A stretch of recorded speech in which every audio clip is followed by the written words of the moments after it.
Have you ever spent an afternoon in your favorite chair, stood up, and felt like your legs didn't quite belong to you anymore? Maybe it starts the same way most days after 70. You sit down, just for a bit, after breakfast, turn on the TV, check your phone, read the paper. The next time you really move is hours later when nature calls or the doorbell rings. You stand up, your feet are swollen, your calves feel tight, your knees protest, and your heart is pounding harder than it should for walking across the room. You tell yourself, "I'm just getting old," and sink back down again. Sitting can feel like the safest thing in the world, especially when your balance isn't what it used to be or your joints ache. That favorite chair is familiar. It doesn't argue with you. It doesn't require energy you don't think you have. Doctors tell you not to fall, so you think, "Fine, I'll just sit more.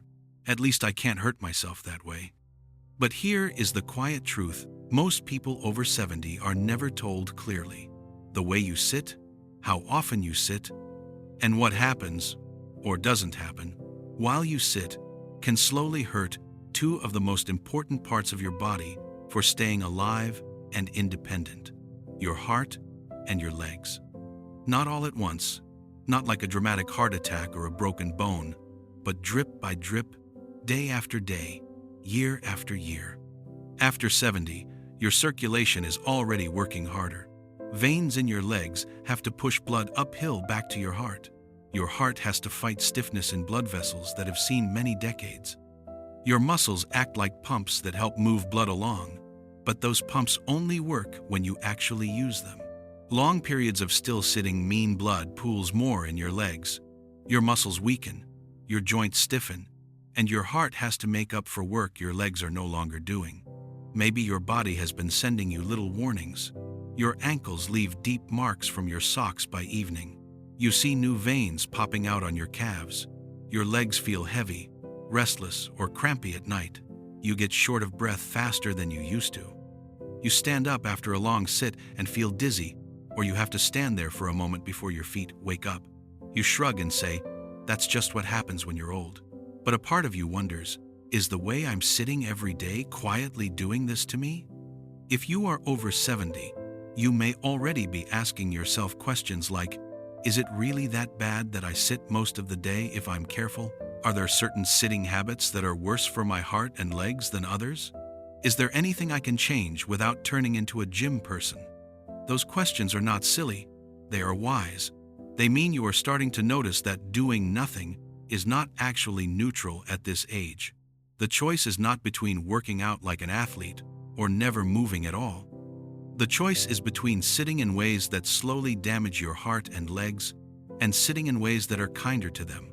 This video is not here to yell at you or make you feel guilty for resting. After 70, you have earned your chair. You have every right to sit, to relax, to enjoy the TV and the crossword. What we are going to do, calmly and clearly, is shine a light on 6 common sitting habits after 70 that quietly damage your heart and legs so you can see them for what they are, and then gently adjust them in a way that fits a real life, not a perfect one. We will talk about things like sitting for long stretches without moving at all, perching in low, soft chairs that trap your legs and strain your heart every time you try to get up, sitting hunched over in ways that compress your chest and make your circulation work harder, spending most of your day with your feet down instead of supported, crossing your legs for long periods, and using "I'm safer if I sit" as a reason to avoid even tiny bits of movement your body desperately needs. For each sitting habit, we will explain why it is a problem for someone over 70, what it does inside your veins, your heart, and your muscles, and what a more heart and leg-friendly alternative looks like. You will not hear, "Throw away your recliner and buy exercise equipment." You will hear things like, "If you can move your ankles every commercial break and stand up for a minute each hour, you are already protecting your circulation more than you think." By the end of this video, you will not be afraid of your chair. You will simply look at it differently. You will know which sitting patterns quietly speed up swelling, clots, weakness, and heart strain, and which small changes can help your legs feel lighter your heart works smoother, and your chances of staying mobile and independent a little higher. You will be able to say, I still sit, but I don't sit the same way I used to, because my 70-plus body needs something different now. And stay with me until the very end, because sitting habit number 6 is one that many seniors think is actually protecting them. Doctors even accidentally encourage it. But when it becomes your main way of living, it can quietly do more harm than good to both your heart and your legs. Understanding that one habit and how to soften it might be one of the most important changes you make this year. Now, let us get started. Number 1. Sitting for hours without moving at all. This is the habit most people fall into without even noticing. You sit down after breakfast to watch just one show, read the news, or scroll your phone. Then you look up and realize 2, 3, sometimes 4 hours have passed, and you have hardly moved anything below your waist. After 70, those long marathon sits are not just about stiffness. They change how blood flows through your legs and back to your heart. When you sit still for a long time, the muscles in your calves and thighs act like pumps that have been switched off. Blood and fluid tend to pool down in your feet and ankles. Your veins have to work harder to push it back.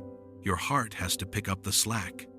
Over months and years, this pattern can worsen swelling, varicose veins, aching calves, and in some people, it can quietly raise the risk of clots and heart strain. You stand up, your legs feel heavy and wooden. Your heart pounds more than it should for such a short walk, and you tell yourself it's just age, when in reality, your body has been parked too long. You do not have to become someone who never sits. You simply need to break up the marathons. Think in terms of minutes, not miles. Every 30 to 60 minutes, even in a day when you are tired, you can do something small. Stand up and sit back down a couple of times. March your feet while seated. Roll your ankles. Walk to the bathroom or kitchen and back. Those tiny interruptions are like turning your leg pumps back on for a moment. Your circulation notices. Your heart notices. Over time, your legs and energy will too. Number 2. Sinking into very low or overly soft chairs that trap your legs. We all love that deep, soft sofa or recliner that hugs us. The problem is, what happens to your body when a chair is too low or too soft for your current strength? After 70, every time you try to get out of a deep, sagging seat, your heart and legs have to work much harder than they would from a firmer, higher chair. You rock, push, strain your arms, hold your breath, and sometimes need help to get up. That repeated struggle can spike your blood pressure and heart rate, and it quietly trains your body to rely more on your arms and momentum and less on your leg muscles. When your favorite seat is so low that your knees are higher than your hips, or so soft that you sink in like a beanbag, your hips and knees spend long stretches in a bent position. Blood can stagnate more around your knees and thighs. Your joints stiffen, and your first few steps always feel risky. If you avoid getting up because it's such a chore, you're even more likely to sit too long, which only adds to the problem. You do not have to throw away your recliner, but you can make it kinder. A firm cushion to raise the height, a sturdy armrest or rail to help you up, choosing a chair where your feet are flat on the floor and your hips are level with or slightly above your knees. Having at least one good exit chair in your home where you can sit and stand more easily gives your heart and legs a break from the constant strain of fighting out of a deep hole. Number 3.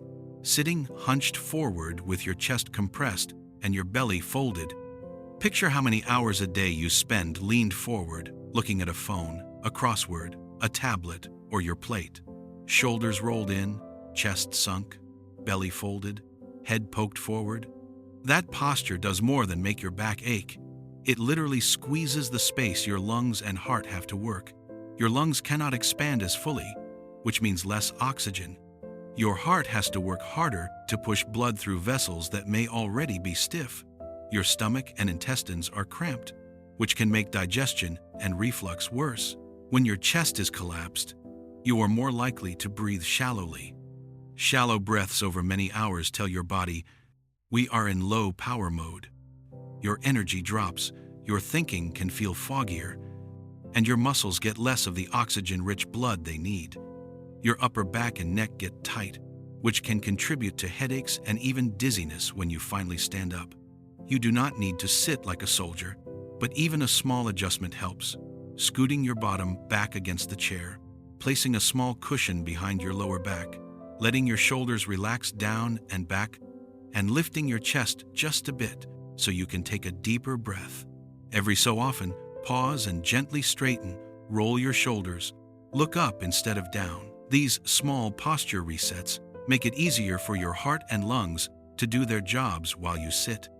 If you are still listening, comment the number 2 below so we know you are here. And if these calm, practical senior wisdom talks help you think differently about your daily habits, consider subscribing so we can keep creating them for you and your family. Now, let us move forward. Number 4. Sitting all day with your feet hanging down instead of supported or elevated. Look at where your feet are right now when you sit. Are they flat on the floor with your knees at about a right angle? Or are they dangling, tucked far under the chair, or pushed out in front with no support? After 70, spending hours with your feet down and still can worsen swelling, strain the veins in your calves, and make your legs feel heavy and achy by evening. When your feet dangle, the edge of the chair can press into the back of your thighs, partly squashing the veins that are trying to move blood back up to your heart. When your feet are far in front of you and your knees are almost straight for long periods, your hamstrings and calves can tighten, making it harder to walk easily when you stand. And when your ankles are always below your heart with no movement, fluid naturally sinks into your lower legs. That's why you may see puffy ankles and sock marks by the end of the day. You do not need fancy equipment, but a simple footrest, a small sturdy stool, or even a box to rest your feet on can help keep your knees and hips in a more neutral position. Periodically lifting your heels and toes, circling your ankles, and occasionally propping your legs up on another chair or the bed for a short while can give your veins and your heart a break. If one or both legs are suddenly much more swollen, red, hot, or painful than usual, that is a reason to call your doctor promptly, because not all swelling is normal swelling. Number 5. Sitting with legs crossed for long stretches. Crossing your legs can feel natural, stylish, or just more comfortable. But after 70, sitting like that for long periods, especially with one knee pressing hard into the other, or with your thigh over the other knee, can compress the blood vessels and nerves that serve your lower legs and feet. Over time, that can contribute to numbness, tingling, cooler feet on one side, and more visible veins. When you cross your legs tightly, you also tend to twist your hips and spine, which can add to back and hip pain.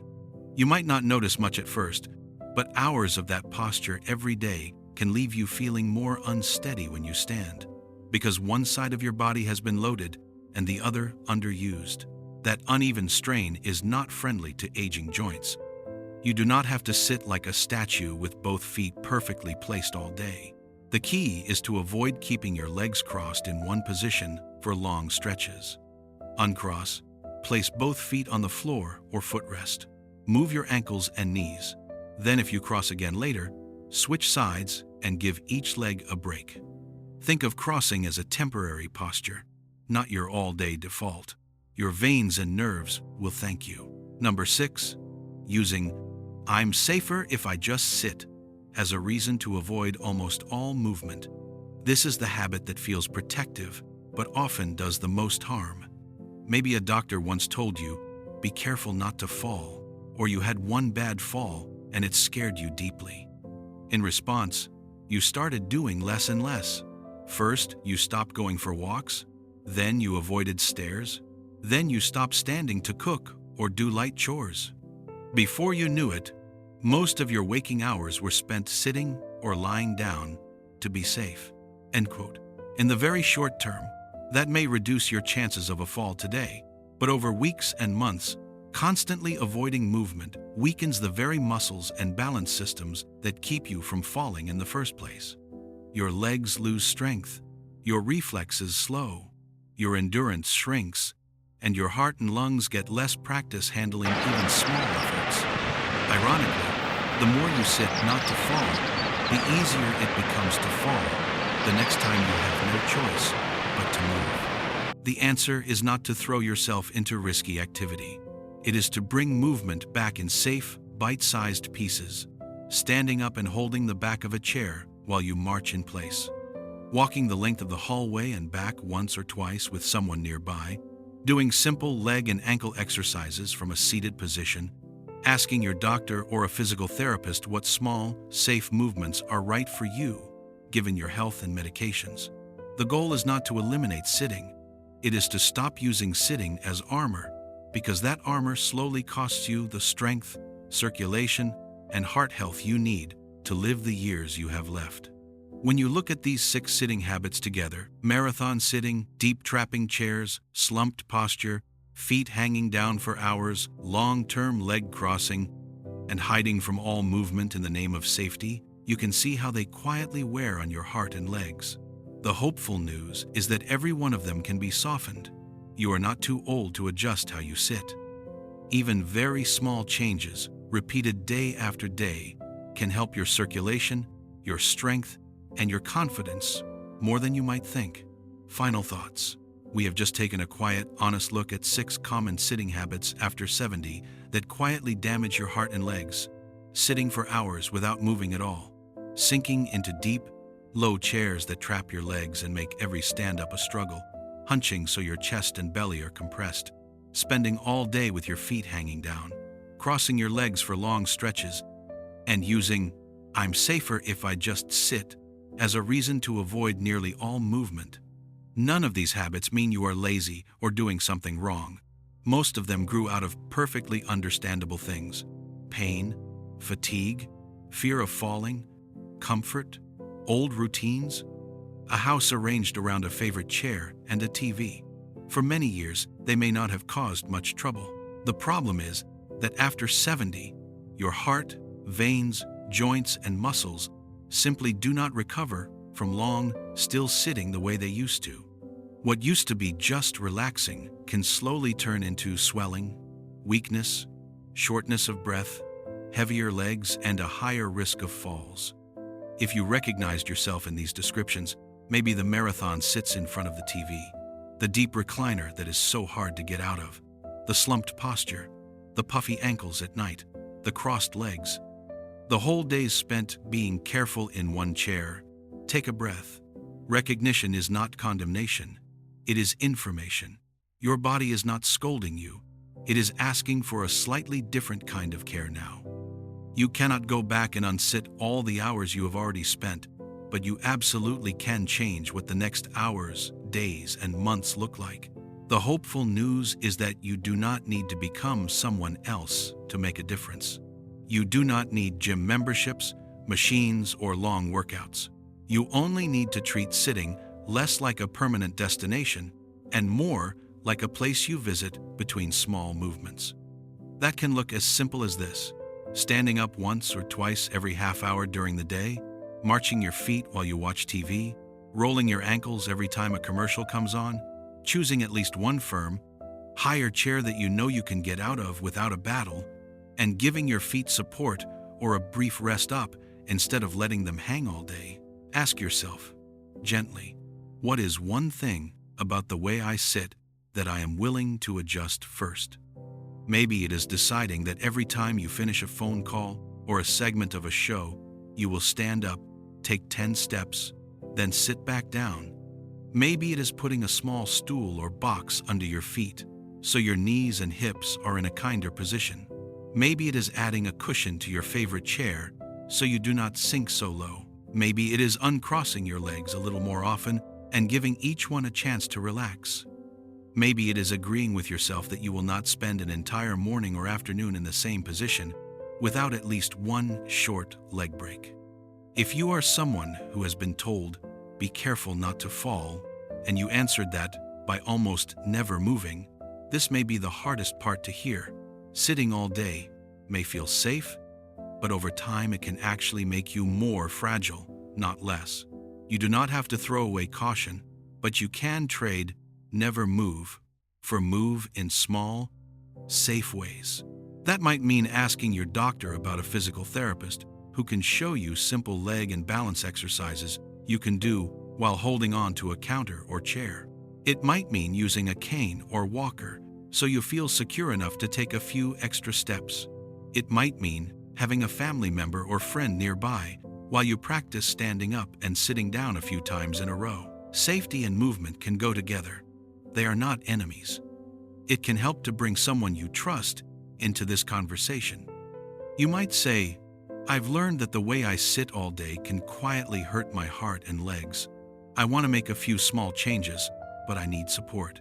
That support might be as simple as a reminder text, a daily phone call where you both stand up and walk around the room while you chat, or help rearranging furniture so you have one or two chairs that are easier to get in and out of. You do not have to redesign your whole life in a week. You only have to start nudging your days away from always still towards still, but with gentle interruptions. Also remember, your chair is not your enemy. Rest is still important, especially with pain, illness, or a long life behind you. The goal is not to feel guilty every time you sit down. The goal is to make sitting work for you instead of quietly working against you. A body over 70 often does best with a rhythm. Sit, move a little, sit, move a little, legs up for a bit, feet on the floor and ankles moving, posture slumped for a moment, then gently reset.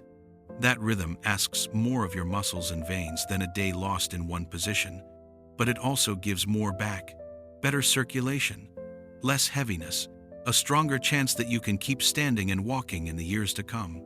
Ask yourself one last question as we close. If I keep sitting exactly the way I do now, how will my legs and heart likely feel a year from today?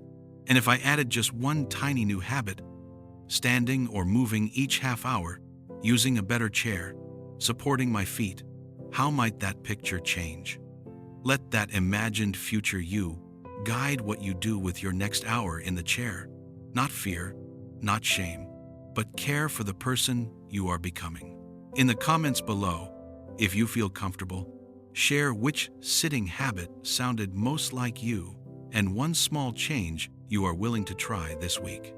Your honesty may give another senior the courage to shift in their own seat and think, maybe I can do that too. If you found this video helpful, please like, subscribe, and share it with a friend or family member over 70 who spends most of the day in a chair and wonders why their legs feel heavier and their heart feels more tired. Your support helps us keep creating calm, practical senior wisdom so older adults can protect their heart and legs, not with extreme measures, but with simple, realistic changes in the life they already live. Thank you for watching. The next time you sit down, remember, your chair is a place to rest, not a place to disappear. Even one extra stand-up, one extra walk to the doorway and back is a quiet gift to your heart and your legs from the you who cares about living as well as possible in the years ahead.